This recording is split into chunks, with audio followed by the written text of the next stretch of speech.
Hello students, today we are going to see the subject Social Science, History, Lesson 1, Evolution of Humans and Society, Prehistoric Period. Now we continue the lesson. Prehistoric Cultures.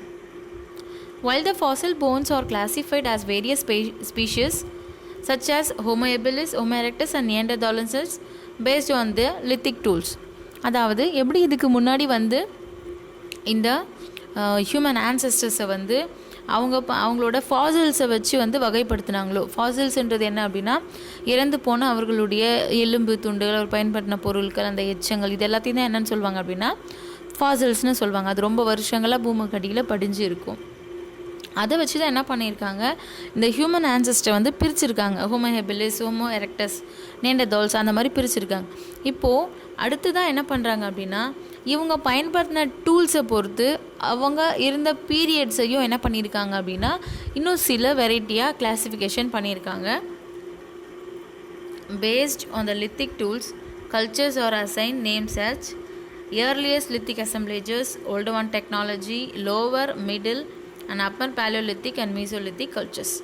அதாவது அவங்க பயன்படுத்தின same அந்த lithic டூல்ஸை வச்சு என்ன பண்ணியிருக்காங்க அப்படின்னா அவங்களோட வாழ்ந்த பகுதிகள் என்ன பண்ணியிருக்காங்க, அவங்களோட காலகட்டங்களை என்ன பண்ணியிருக்காங்க அப்படின்னா பிரிச்சிருக்காங்க. என்னென்னவா பிரிச்சிருக்காங்க அப்படின்னா, முதல்ல வந்து ஏர்லியஸ்ட் லித்திக் அசம்பிளேஜஸ், அதாவது ஆரம்ப காலகட்டத்தில் மனிதனோட கருவிகளை பொறுத்து. அடுத்து ஓல்டு ஒன் டெக்னாலஜி, அப்புறம் பேலியோலித்திக் பீரியட் வந்திருக்கு. பேலியோலித்திக்ன்றது வந்து பழைய கற்காலம் அப்படின்னு சொல்லப்படுறது. அதில் 3 டிவிஷன் இருக்குது: lower, middle and upper paleolithic and Mesolithic period. இந்த பீரியட்ஸ்லாம் இருக்கக்கூடிய கல்ச்சர்ஸ் அண்ட் அப்புறம் அவங்களுடைய டெவலப்மெண்ட்ஸ், ஒரு ஆன்சஸ்டர்லேருந்து நெக்ஸ்ட் லெவலுக்கு ஹியூமனோட டெவலப்மெண்ட்ஸ் எப்படி இருந்துச்சு அப்படின்றதெல்லாம் நம்ம இதோட லெசன்ஸில் பார்க்கலாம். And before that, I want to conclude that information. The chimpanzee and the pygmy, chimpanzee also known as a bonobo, are the closest living relatives. அதாவது சிம்பன்சி வந்து ஆல்ரெடி நமக்கு ரொம்ப க்ளோஸ்டாக அதோட டிஎன்ஏவோட மேட்ச் ஆகுது நம்ம பார்த்தோம் இல்லையா. இதில் யார் கோன் சர்ச் இந்த internet chimpanzee, pygmy chimpanzee or வந்து பனாபோ அப்படின்னு சர்ச் பண்ணி பார்த்தீங்கன்னா உங்களுக்கு சில மங்கீஸோட இமேஜஸஸ் கிடைக்கும். அதை பார்த்தீங்க எப்படின்னா அது வந்து ஒரு ஹியூமன் மாதிரியான ஆக்டிவிட்டீஸோட, ஹியூமன் மாதிரியான லுக்கோடவே என்ன பண்ணியிருக்கோம் அப்படின்னா இருக்கும். நமக்கு அதை பார்த்தா ஒருவேளை ஹியூமன்ஸ் வந்து குரங்குலேருந்து வந்திருக்காங்க போல இருக்குது அப்படின்னு நம்புகிற அளவுக்கு அதோட ஆக்டிவிட்டீஸ், அது நிற்கிற விதம், அதோட ஃபேஸ் லுக்ஸ் எல்லாமே வந்து இருக்கும். ஸோ அதனால் இதை என்ன பண்ணுறாங்கன்னா ஒரு லிவிங் ரிலேட்டிவ்ஸ் அப்படின்னு சொல்லி நம்மளுக்கு இங்கே சொல்லியிருக்காங்க. The next topic is earliest lithic assemblages of human ancestors. The earliest tools made by the human ancestors are found in Lomekwi in Kenya. அதாவது இந்த ஏர்லியஸ்ட் டூல்ஸ் சொன்னோம் இல்லையா, ஆரம்ப காலகட்டத்தில் மனுஷங்க அவங்க பயன்படுத்தின சில ஸ்டோன் டூல்ஸ்லாம் எங்கே கிடச்சிருக்கு அப்படின்னா கென்யாவில் லெமிக்வி அப்படின்ற இடத்துல வந்து கிடச்சிருக்கு. அதோட ஏஜஸ் எடுத்து பார்த்திங்க அப்படின்னா 3.3 மில்லியன் இயர்ஸ்க்கு முன்னாடி காலகட்டத்தில் இருந்தவங்க பயன்படுத்தினது அப்படின்றத என்ன பண்ணியிருக்காங்க அப்படின்னா கண்டுபிடிச்சிருக்காங்க. Next one, old one tools occur in the old one George in Africa. இப்போ old one technology அப்படின்னு ஒரு டாபிக்ஸ் பார்த்தோம் இல்லையா. ஸோ old one technologyனா என்ன, old one டூல்ஸ்னால் என்ன அப்படின்னா ரொம்ப கன்ஃபியூஸ் பண்ணிக்க தேவையில்லை. இங்கே சயின்ஸ் பொறுத்த வரைக்கும் நமக்கு ஒரு everything is a science, geography also that science. இப்போ நமக்கு ஹியூமன் இது கொடுத்துருக்காங்கன்னா it is also consider as a science தான். இப்போது வந்து இதில் ஒரு பழக்கம் என்ன இருக்குது அப்படின்னா, எந்த ஒரு பொருளையும் ஃபஸ்ட்டு வந்து என்ன இடத்துல கண்டுபிடிக்கிறாங்களோ அந்த இடத்துக்கான பேரை தான் வந்து அந்த பொருளுக்கும் என்ன பண்ணிவிடுவாங்கன்னா மேபி அதை சூட் பண்ணுவாங்க. இது வந்து ரொம்ப தொடர்ந்து நடந்துட்டு வர வழக்கம். அந்த மாதிரி நிறைய திங்ஸுக்கு அந்த மாதிரியான பேர் இருக்குது. ஸோ இங்கே என்ன பண்ணுறாங்க, ஆஃப்ரிக்காவில் இருக்கக்கூடிய ஓல்டுவாய் ஜார்ஜ் அப்படின்ற இடத்துல கிடைச்ச சில கைண்ட்ஸ் ஆஃப் டூல்ஸ் இருக்குது இல்லையா, அந்த டூல்ஸுக்கு பேர் தான் வந்து ஓல்டு ஒன் டூல்ஸ். அந்த டூல்ஸ் செஞ்ச மெத்தடை தான் என்னென்னு சொல்கிறாங்கன்னா ஓல்டு ஒன் டெக்னாலஜி அப்படின்னு சொல்கிறாங்க. இதுக்கப்புறம் கூட we are see that same example like that, the same name with the tool and same places. அது வந்து நம்ம கனெக்டட் பண்ணுறதை வந்து நெக்ஸ்ட் கண்டினியூஸ் லெசன்ஸில் பார்க்கலாம். they are 2 to 2.6 million years old. எது அப்படின்னா ஓல்டு ஒன் டூல்ஸ் வந்து 2.6 மில்லியன்ஸ் இயர்ஸ்க்கு என்னவா இருக்குது அப்படின்னா ரொம்ப ஓல்டானதாக இருக்குது. The human ancestors Astrophysicians used hammer stones and protected sharp-edged flakes. அதாவது இந்த ஹியூமன்ஸ் இருக்காங்க இல்லையா, ஆன்சஸ்டர்ஸ், அவங்க என்ன பண்ணியிருக்காங்க அப்படின்னா ஹேமர் ஸ்டோன்ஸ் யூஸ் பண்ணியிருக்காங்க. அதாவது சுத்தியல் இருக்கு இல்லையா, சுத்தியல் பயன்படுத்துறதுக்கு பேஸ் என்ன, ஒரு அயன் ஸ்டோன் வந்து பெருசாக ஒரு இரும்பு என்ன இருக்கும் அப்படின்னா முனையில் இருக்கும், அதை வந்து ஒரு ஹேண்ட்லிங் வந்து பிடிச்சிட்ருக்கும், அது ரொம்ப வெயிட்டான பார்ட் இருக்கும், அதை வச்சு வந்து ஒர்க் பண்ணுறதுக்கு இது யூஸ் பண்ணியிருக்கிறாங்க. இப்போ சேம் மெத்தடை தான் அந்த பீப்புள் என்ன பண்ணாங்க அப்படின்னா அந்த இரும்பு மெட்டல் இருந்த பிளேசஸ்க்கு பதிலாக தேர் யூஸ் ஸ்ட்ராங் ஸ்டோன்ஸ், இந்த ராக்ஸ்லேருந்து வரக்கூடிய ஸ்டோன்ஸ் என்ன பண்ணியிருக்காங்க, அந்த ஹேமர் மாதிரி பயன்படுத்தியிருக்காங்க. அதுதான் என்னென்னு சொல்கிறாங்கன்னா ஹேமர் ஸ்டோன்ஸ் அப்படின்னு சொல்கிறாங்க.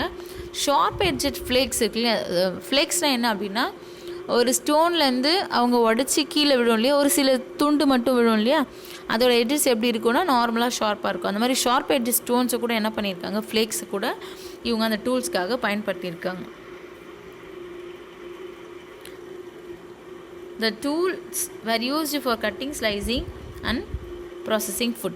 அதாவது இந்த மாதிரியான ஃப்ளேக்ஸ் இருக்கு இல்லையா, அது ரொம்ப ஷார்ப் எட்ஜஸாக இருக்குது. எதுக்காக பயன்படுத்துகிறாங்க அப்படின்னா வெஜிடபிள்ஸ் கட் பண்ணுறதுக்கு, இது அனிமலோட ஸ்கின்ஸை வந்து கட் பண்ணுறதுக்கு, அதை ஸ்லைஸ் பண்ணுறதுக்கு, அப்புறம் அவங்க ஃபுட்டுக்கான ப்ராசஸ் பண்ணுறதுக்கு, இது எல்லாத்துக்குமே எது பயன்படுது அப்படின்னா அவங்க ஏற்படுத்தின அந்த டூல்ஸ்லாம் பயன்படுத்துது. அப்போது என்ன சொல்லலாம் அப்படின்னா ஒரு ஹியூமனோட டெவலப்மெண்ட்டுக்கு நிறைய பேர் கேள்விப்பட்டிருப்பீங்களா, நெருப்பு கண்டுபிடிச்சதுனால தான் சயின்ஸ் டெக்னாலஜியோட ஃபர்ஸ்ட்டு வந்து என்ன அப்படின்னா நெருப்பு கண்டுபிடிச்சது அப்படின்னு கேள்விப்பட்டிருப்பீங்க. அந்த நெக்ஸ்ட் வந்து இந்த ஹியூமன் வந்து எவால்வ் ஆகி நெக்ஸ்ட் லெவல் போகிறதுக்கான ஒரு முக்கியமான ரீசனாக இருந்தது என்ன அப்படின்னா இந்த டூல்ஸ். அப்போது அந்த ஹியூமன் ஆன்சஸ்டரோட நாலேஜ் அண்ட் அவங்களோட கல்ச்சர்ஸ் எதை பற்றி பார்க்க முடியுதுன்னா அவங்க யூஸ் பண்ணிட்டு வந்து அந்த டூல்ஸும் அதோட டெக்னாலஜிஸும் பற்றி என்ன பண்ணலாம் அப்படின்னா பார்க்கலாம். ஹேமர் ஸ்டோன்ஸுன்றது ஃபர்ஸ்ட் அவங்க தான் யூஸ் பண்ணியிருக்காங்க. அதை பார்த்து தான் நம்ம என்ன பண்ணியிருக்கோன்னா இப்போ கொஞ்சம் டெவலப்டாக யூஸ் பண்ணுறோம், அவ்வளோதான் இல்லையா. ஸோ அப்போ அவங்களுக்கு எவ்வளோ ஸ்கில்ஸ் அண்ட் காக்னிட்டிவ் லெவல் இருந்திருக்கு பாருங்கள். You see the picture. This is a stone stool from Kenya about 2.3 million years old. இப்போ அந்த லெமிக்வி பிளேசஸ் இருக்கு இல்லையா, அங்கே கண்டுபிடிச்ச ஸ்டோன்ஸ், இதோட இயர் என்ன அப்படின்னா 2.3 million இயர்ஸில் ஓல்டில் இந்த ஸ்டோன்ஸ் என்ன பண்ணியிருக்காங்கன்னா கண்டுபிடிச்சிருக்காங்க. அண்ட் திஸ் இஸ் ஓல்டு வாய் சாப்பர்ஸ்னால் கட் பண்ணுறதுக்காக பயன்படுத்தக்கூடியது இல்லையா. இந்த எட்ஜஸ் இருக்குது இல்லையா, ஷார்ப் எட்ஜஸ், அதை வச்சு என்ன பண்ணுறாங்க அவங்க இந்த டூலை வந்து பயன்படுத்திக்கிறாங்க. ஓகே, நெக்ஸ்ட் பார்க்க போகிற டாபிக் என்ன அப்படின்னா lower paleolithic culture. The lower Paleolithic culture is marked by the human ancestor belonging to the species Homo habilis and Homo erectus. அதாவது இந்த லோயர் பேலியோலித்திக்கில் இந்த 2 விதமான ஆன்சஸ்டர்ஸ் காணப்பட்டாங்க அப்படின்னு சொல்கிறாங்க. The human ancestor flaked large stone blocks and designed various tools including hand axes. அதாவது இந்த human ancestors என்ன பண்ணாங்க அப்படின்னா ஸ்டோன் பெரிய சைஸில் இருக்கக்கூடிய ஸ்டோன்ஸை எடுத்து ஹேண்ட் ஆக்சஸாக பயன்படுத்திக்கிட்டாங்க. அதாவது கோடாரி மாதிரி பயன்படுத்துவோம் இல்லையா, அந்த மாதிரி என்ன பண்ணிக்கிட்டாங்க அப்படின்னா பயன்படுத்திக்கிட்டாங்க. These tools which are found in Africa, Asia, Europe are dated earliest to the 1.8 million years ago. அதாவது இந்த ஹேண்ட் ஆக்சஸ் டூல் இருக்கு இல்லையா, அது வந்து எங்கெங்கெல்லாம் கண்டுபிடிச்சிருக்காங்கன்னா ஆஃப்ரிக்காவில், ஏஷியாவில் அண்ட் யூரோப்லலாம் வந்து என்ன பண்ணியிருக்காங்க அந்த ஸ்டோன் டூல்ஸ் வந்து கண்டுபிடிச்சிருக்காங்க ஆக்சஸ். இதோட இயர் வந்து 1.8 மில்லியன் இயர்ஸ்க்கு முன்னாடி அதை பயன்படுத்தப்பட்டிருக்கலாம் அப்படின்னு வந்து கண்டுபிடிச்சிருக்காங்க. They made various tools such as hand axes and clovers to meet their subsistence needs. எதுக்காக இந்த ஸ்டோன்ஸ் எல்லாம் அவங்க பண்ணுறாங்க அப்படின்னா அவங்களோட நீடை வந்து சாட்டிஸ்ஃபை பண்ணிக்கிறதுக்காக. இப்போ நீடுனா இப்போ நமக்கு நிறைய நீடு இருக்கும் இல்லையா, நமக்கு வந்து இப்போ நார்மல் ஒரு ஹியூமனுக்கு என்ன நீடு இருக்குன்னா நல்லா படிக்கணும், நல்ல வேலைக்கு போகணும், நிறைய சம்பாதிக்கணும், அப்படி செய்யணும், இது செய்யணும், இல்லை அந்த மாதிரி நிறைய வெரைட்டி ஆஃப் ட்ரெஸ்ஸஸ் போகணும், நிறைய நீட்ஸ் இருக்குது. பட் வந்து அந்த ஹியூமன்ஸ்க்கு என்ன நீட்ஸ் இருக்க முடியும் அப்படின்னா அவங்க வந்து சர்வை பண்ணுறது இருக்கு இல்லையா, இந்த உலகத்தில் உயிரோடு சர்வை பண்ணணும். இன்றைக்கி டேவை வந்து அவங்க பாஸ் பண்ணி நெக்ஸ்ட் டே போடணுன்றதே வந்து அவங்களுக்கு பெரிய ஒரு டார்கெட். அப்போது அதை வந்து அவங்க வந்து அந்த நீட்ஸை வந்து அவங்க வந்து சாட்டிஸ்ஃபை பண்ணிக்கிறதுக்கு அவங்களுக்கு என்ன தேவை அப்படின்னா 2 இம்பார்ட்டன்ட் விஷயம் தேவை. Everyone know that food and water தேவை இல்லையா. ஏன்னா தேர் not wear the any dress, அவங்க அதை பண்ணிக்க போகிறதில்ல. ஷெல்டர்ஸ் கூட என்ன பண்ணலை அப்படின்னா தே ஆர் நாட் யூஸ். அப்படி என்னவாக இருந்தாங்கன்னா நோமட்ஸாக இருந்தாங்க. அப்புறம் நெக்ஸ்ட் பீரியடில் அதுக்கு முன்னாடியில் என்ன பண்ணாங்கன்னா கேவ்ஸ்குள்ளே தான் என்ன பண்ணாங்க வாழ்ந்தாங்க. எல்லாருக்கும் தெரியும் இல்லையா, குகைகளில் வாழ்ந்தாங்க. ஸோ அவங்களுக்கு இந்த 2 விஷயத்துக்காக அவங்களோட நீட்ஸ்க்காக என்ன பண்ணாங்க, இந்த டூல்ஸ் எல்லாம் வந்து பண்ணாங்க. These tools are also known as bifaces. இது வந்து என்னன்னு சொல்கிறாங்கன்னா பைஃபேஸஸ்ன்னு சொல்கிறாங்க. பைன்றது வந்து 2 அப்படின்னு மீன் பண்ணும். இப்போ ஒரு காயின் எடுத்துக்கிறீங்கன்னு வச்சுக்கோங்க, 1 ரூபி காயின். அதில் ஒரு 2 சைட்ஸ் இருக்கும் இல்லையா. நார்மல் வந்து அந்த லயன் சைடு இருக்கும், இன்னொரு பக்கம் அனதர் சைடு இருக்கும். அப்போது அந்த மாதிரி இவங்க இந்த டூல்ஸ் கூட எப்படி இருந்துச்சுன்னா 2 சைடும் வந்து கொஞ்சம் ஃப்ளாட்டனாக இருக்க மாதிரியான டூல்ஸஸாக இருந்துச்சு. These tools have physical symmetry and convey the humans cognitive skills. இந்த டூல்ஸில் கூட என்ன பண்ணியிருந்தாங்க அப்படின்னா சில ஒர்க்ஸ் வந்து அவங்க பண்ணியிருந்தாங்க. ஒரு சின்ன வந்து ட்ராயிங்காக இருக்கலாம், ஒரு சின்ன கர்விங்காக இருக்கலாம், அது எல்லாத்தையும் என்ன பண்ணியிருந்தாங்கன்னா அந்த டூல்ஸில் கூட அவங்க பண்ணியிருந்தாங்க. இது எதை காமிக்குது, அவங்களோட காக்னிட்டிவ் லெவல். காக்னிட்டிவ்னா அறிவுத்திறன் சொல்லுவாங்க இல்லையா, அந்த லெவலில் வந்து இது காட்டுது. This culture also call lower paleolithic culture. The hand axe tools are also known as Acheulean. இந்த hand axe இருக்குல்லையா, கையிலே செய்யக்கூடிய அந்த கோடரி, அந்த டூல்ஸ் என்னன்னு சொல்கிறாங்கன்னா Acheulean டூல்ஸ்ன்னு சொல்கிறாங்க. ஏன் அப்படின்றத நம்ம நெக்ஸ்ட்டு பார்க்கலாம். It is a very simple one. This tool making tradition continued till 250,000 years to 60,000 years ago in India. அதாவது இந்தியாவில் இந்த பர்டிகுலர் இயர்லேருந்து அண்ட் 60,000 இயருக்கு வரைக்குமே என்ன பண்ணியிருந்தாங்கன்னா இந்த மாதிரியான டூல்ஸ் எல்லாம் வந்து உருவாக்கிட்டு இருந்தது. ஆனால் இதை வந்து இந்தியாவில் கண்டுபிடிச்சிருக்காங்க.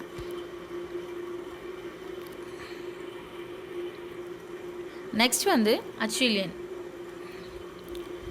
They were the first hand axes recognized at the place called Saint-Acheulean in France. They are called Acheulean tools. அதாவது நம்ம ஆல்ரெடி பார்த்தோம் இல்லையா, ஒரு இடத்துல ஒரு பொருள் கண்டுபிடிச்சாங்கன்னா அந்த நேம்ஸ் அப்படியே வைப்பாங்கன்னு. the same method they are used. Saint-Acheulean ஃப்ரான்ஸில் இருக்குது. அந்த இடத்துல என்ன பண்ணியிருக்காங்கன்னா இந்த ஹேண்ட் ஆக்சஸ் டூல்ஸை வந்து ஃபர்ஸ்ட் டைம் கண்டுபிடிச்சிருக்காங்க. அதாவது அந்த கைண்ட் ஆஃப் டூல். ஸோ இப்போ அதனால் அந்த மாதிரியான டூல்ஸுக்கு என்ன பேர் அப்படின்னா Acheulean டூல்ஸ் அப்படின்னு பேர். Here you have the detail of bifaces also. Bifaces are tools that have flaking on both sides. By 2 and face na side. Okay, by na 2 னு அர்த்தம், 2 சைடு, ஃபேஸ்னா சைடுன்னு அர்த்தம். அப்போ 2 ஃபேஸஸ் இருக்கக்கூடிய ஒரு டூல்.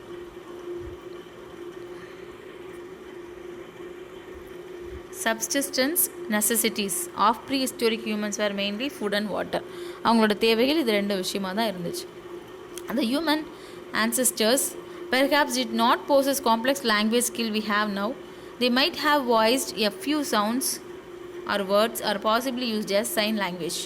அதாவது இப்போ நம்ம பேசிகிட்டு இருக்க மாதிரியான அப்படியே வெல்வர்ஸ்டா இல்லை நிறைய விதமான லாங்குவேஜஸ் அந்த மாதிரிலாம் எதுவுமே இல்லை.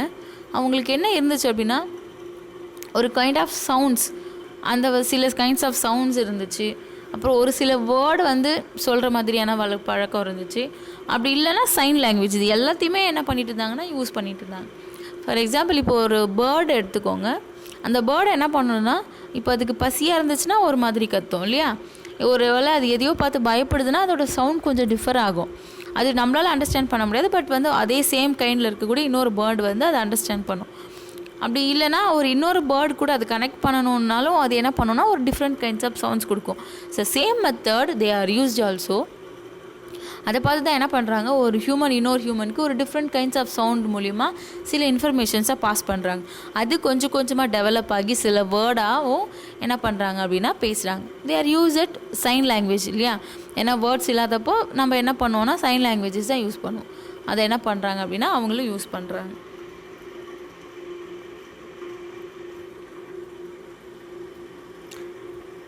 They were intelligent enough to select stones to raw material using hammer stones and carefully flake their rocks and design tools. அதாவது அவங்களோட இன்டெலிஜென்ட் லெவல் எந்த அளவுக்கு இருந்துச்சு அப்படின்னா எந்த ஸ்டோனை வந்து செலக்ட் பண்ணால் அதோட ரா மெட்டீரியல் செலக்ட் பண்ணால் அவங்களுக்கு வந்து ஒரு நல்ல ஸ்ட்ராங்கான ஒரு டூல் கிடைக்கும். டூல்னால் ஒரு ஆயுதம்னு வச்சுக்கோங்க, கருவி கிடைக்கும் அப்படின்னா. ஏன்னா நிறைய ஸ்டோன்ஸ் இருக்க போது, நிறைய பாறை இருக்க போது, அது போய் அவங்க என்ன பண்ணணும், சூஸ் பண்ணணும்ல பெஸ்ட் ஒன் இல்லையா. ஸோ அப்போ அதை சூஸ் பண்ணக்கூடிய ஸ்கில் அவங்களுக்கு இருக்குது. நெக்ஸ்ட்டு அந்த சேம் ஸ்டோன் பார்ட்டில் வந்து சில இடம் வீக்காக இருக்கும், சில இடம் ஸ்ட்ராங்காக இருக்கும் எப்போவுமே. அப்போது அந்த ஸ்டோன் டூலை செய்யும் போது என்ன பண்ணுவாங்க, மோஸ்ட்லி பண்ணணும் டெக்னாலஜி படி அப்படின்னா அந்த வீக்கர் பார்ட்ஸ் எல்லாத்தையுமே ஃப்ளேக்ஸாக எடுத்துகிட்டு அந்த ஸ்ட்ராங்கர் பார்ட்டை தான் மெயினான டூலாக யூஸ் பண்ணணும். அப்போது இவங்களுக்கு என்ன அந்த நாலேஜ் இருந்திருக்கு அப்படின்னா எது வீக்கர் பார்ட்டு, எது ஸ்ட்ராங்கு, எதை வந்து மெயின் டூலாக யூஸ் பண்ண முடியும், எது சைட் டூல்ஸாக யூஸ் பண்ணலாம், அந்த மாதிரியான எல்லா நாலேஜுமே இவங்களுக்கு இருந்திருக்கு. They hunted animals, fed on the meat of the animals killed by predators, and gathered plant food such as roots, nuts and fruits. இப்போது இந்த இதுவெல்லாம் டூல்ஸ் எல்லாம் எதுக்காக யூஸ் பண்ணுறாங்க அப்படின்னா, அனிமல்ஸ் ஹண்ட் பண்ணுறதுக்கு, அவங்களோட மீட்ஸ் எல்லாம் வந்து கட் பண்ணி எடுக்கிறதுக்கு, அப்புறம் அவங்க வந்து ஃபுட் கேதர்ஸ் பண்ணுவாங்க இல்லையா, அப்போ அந்த ஃபுட்டை கேதர் பண்ணும்போது ரூட்டுக்கு அடியில் வந்து சில கிழங்குகள் அவங்களுக்கு கிடைக்கும். அப்போ அதை தோண்டி எடுக்கிறதுக்கு இந்த மாதிரியான நிறைய காரியங்களுக்கு என்ன பண்ணுறாங்கன்னா அதை இந்த மாதிரியான டூல்ஸாக பயன்படுத்துகிறாங்க. In India the Acheulian tools have the found near Chennai in many sites such as Isampur in Karnataka and Bhimbetka in Madhya Pradesh. அதாவது இந்த அச்சுலியன் டூல்ஸ் இந்தியாவில் எங்கே அதிகமாக கிடச்சிருக்கு அப்படின்னா சென்னையில் அதிகமாக கிடச்சிருக்கு, தென் இசம்பூர் கர்நாடகாவில் இருக்கிற இடம் அங்கே கிடச்சிருக்கு, தென் பிம்பேட்கா மத்திய பிரதேஷ். இந்த மத்திய பிரதேஷில் இருக்க பிம்பேட்கா இருக்கு இல்லையா, அந்த இடத்துல வந்து பர்டிகுலராக நிறைய ஆர்கியாலஜிக்கல் எவிடன்சஸ் வந்து அந்த பிளேசஸ்லேருந்து நமக்கு கிடச்சிருக்கு. நிறைய கேவ் பெயிண்டிங்ஸ்லாம் கூட நமக்கு கிடச்சிருக்கு.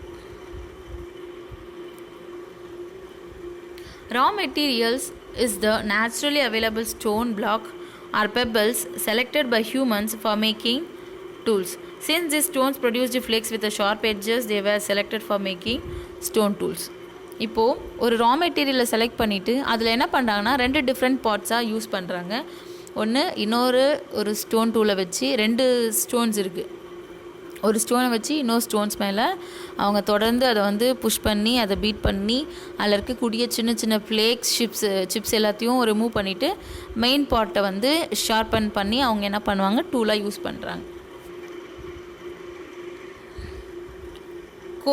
கோர்னா என்ன அப்படின்னா the main block of the stone, அதுதான் கோர் அப்படின்னு சொல்கிறாங்க.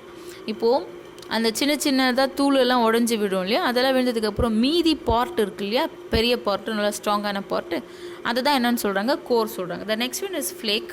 அப்படின்னா அந்த உடஞ்சி விழுந்த சின்ன பார்ட்ஸ் இருக்கு இல்லையா, அது ரொம்ப ஷார்ப் எட்ஜஸாக கூட இருக்கும். தே are use it for that another reason, அது கூட நம்ம வந்து யூஸ் பண்ணுறாங்க. அதுதான் என்னென்னு சொல்கிறாங்கன்னா ஃப்ளேக் அப்படின்னு சொல்கிறாங்க.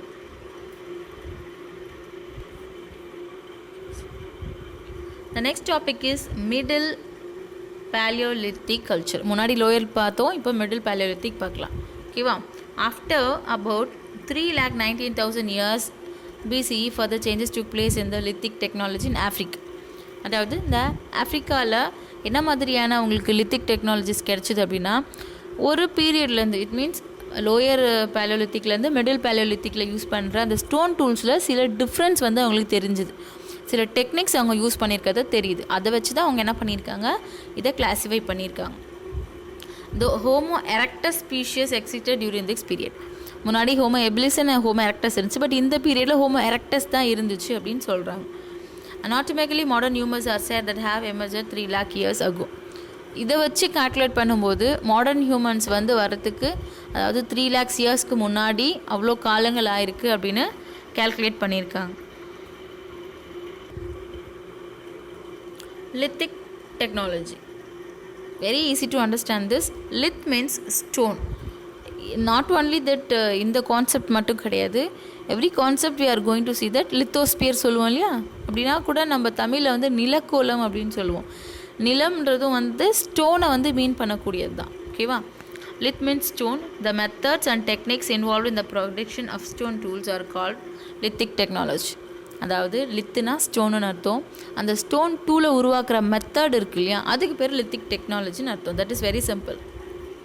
The hand axes turned out to be much attractive in design and many smaller tools were also produced. இப்போ அந்த ஹேண்ட் ஆக்சஸ் செய்கிற மெத்தட் வந்து பீப்புள்ஸ் கிட்ட இருந்துச்சு இல்லையா, த ப்ரீவியஸ் பீரியடில். இந்த பீரியடில் என்ன ஆச்சுன்னா, சேம் ஹேண்ட் ஆக்சஸ்லேயே வந்து இன்னும் கொஞ்சம் பெட்டராக நல்ல டிசைன் பண்ணக்கூடியது அண்ட் சின்ன ஸ்டோன் டூல் எக்யூப்மெண்ட்ஸும் என்ன பண்ணுறாங்கன்னா செஞ்சுருக்காங்க. அதாவது லோயர் பேலிலித்திக் பீரியட்ஸ்லேருந்து ஹியூமன் வந்து எவால்வ் ஆகி அவங்களோட டெக்னாலஜி, அவங்களோட இன்டெலிஜென்ட் எல்லாமே இன்க்ரீஸ் ஆகி மிடில் பேலிலித்திக் வரும்போது இன்னும் கொஞ்சம் அவங்க இன்டெலிஜென்ட்டாக யூஸ் பண்ணியிருக்காங்கன்னு சொல்ல வராங்க.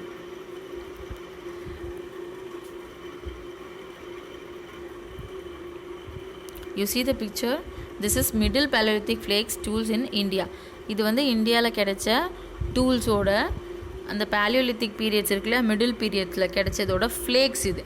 அதாவது பெரிய ராக்ஸ்லேருந்து உடச்சி சிதறின சின்ன சின்ன ஸ்லைசஸ், அதை தான் என்னென்னு சொல்கிறாங்கன்னா ஃப்ளேக்ஸ்ன்னு சொல்கிறாங்க. Here you see the man, Neanderthal man.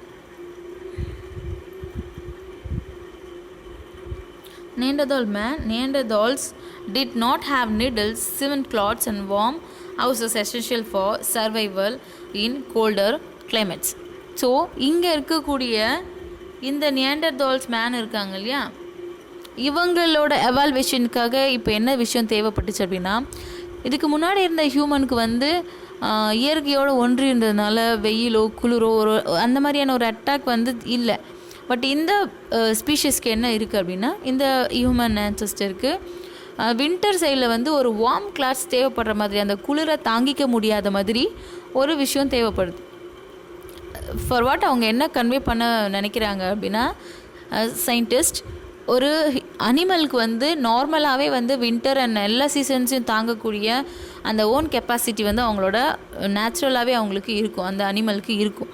But அந்த அனிமல் வந்து எவால்வ் ஆகி ஒரு ஹியூமன் ரேஞ்சுக்கு வந்திருக்கிறதுனால தான் அந்த கெப்பாசிட்டி வந்து இவங்களுக்கு இல்லை. ஸோ இவங்க எதை ஃபீல் பண்ண முடியுதுன்னா, குளிரை ஃபீல் பண்ண முடியுது. அப்போ அதுக்கு ஒன்றே வேணும்னா ஒரு வார்ம் கிளாத்ஸ் வேணும். அந்த வார்ம் கிளாத்ஸ் என்ன பண்ணணும் அப்படின்னா, சீவ் பண்ணணும் இல்லையா, சீவிங் மிஷின்ஸ் தைக்கணும் இல்லையா, தைச்சா தான் போட முடியும். ஸோ என்ன பண்ணுறாங்க, இவங்களே வந்து வுட்டால் இல்லைனா போனால் வந்து நீடில்ஸ் தயாரித்து அதை என்ன பண்ணுறாங்க அப்படின்னா கிளாத்ஸ் வந்து சீவ் பண்ணி அவங்களோட வின்டர் சீசன்ஸ்க்கு யூஸ் பண்ண ஆரம்பிக்கிறாங்க. இது வந்து ஹியூமன் எவால்வேஷனோட நெக்ஸ்ட் லெவல். எப்போ இது நடக்குது அப்படின்னா, மிடில் பேலியோலித்திக் பீரியட்ஸில் நடக்குது. Okay students, I hope you are all understand this topic. We see the next topics in the next video. Thank you.